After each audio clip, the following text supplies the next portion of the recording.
My name is Hisham An-Noor. I'm a Sudanese activist and one of many people who are uprising against the dictatorship of Omar al-Bashir and his criminal regime.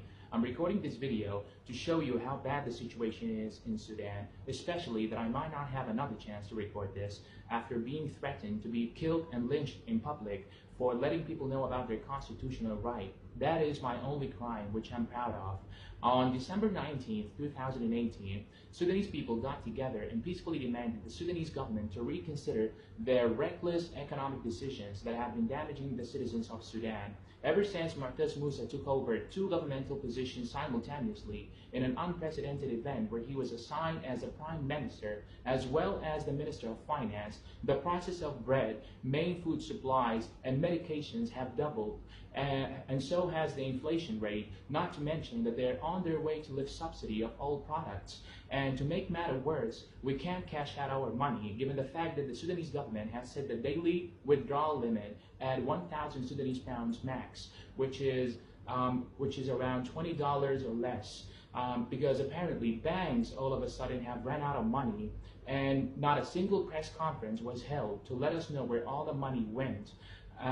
So for the reasons mentioned, Sudanese people could no longer bear the excessive everyday life struggles, and economists anticipated imminent famine and a financial crisis, and so was the case indeed. I mean, the inflation rate has gone up so high that the Sudanese government has recently printed new banknotes of hundreds and 200s with no regards to the aftermath of going into such risky procedure.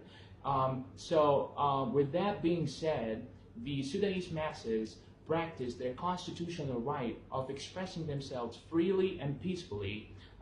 We're currently having full doctors and pharmacists strike.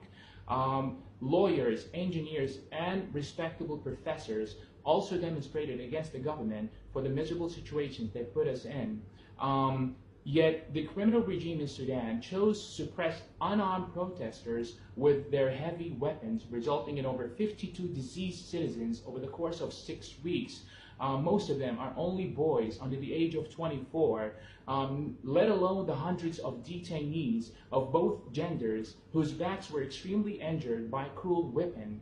Two boys lost their hands. A young man and a woman lost their right eye. A doctor was shot 14 times for treating injured protesters.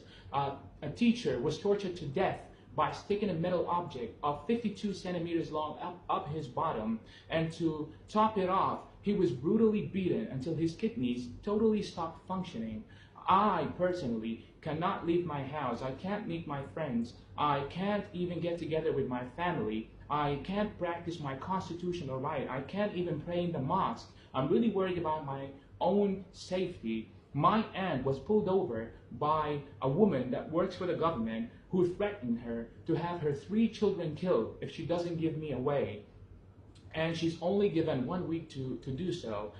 So that's why I'm desperately recording this video, begging the UN, the foreign embassies in Sudan, the human rights organizations, and every other organization that has devoted itself to protect the rights of human beings, and even active individuals like George and Amal Clooney, that I hereby kindly ask you to step in and spotlight our issue with no further delays to help us to put an end to this criminal, unlawful, and non-humanitarian regime, for we are slowly being driven to a genocide for only asking peacefully to be given back our dignity as individuals, as people, as humans.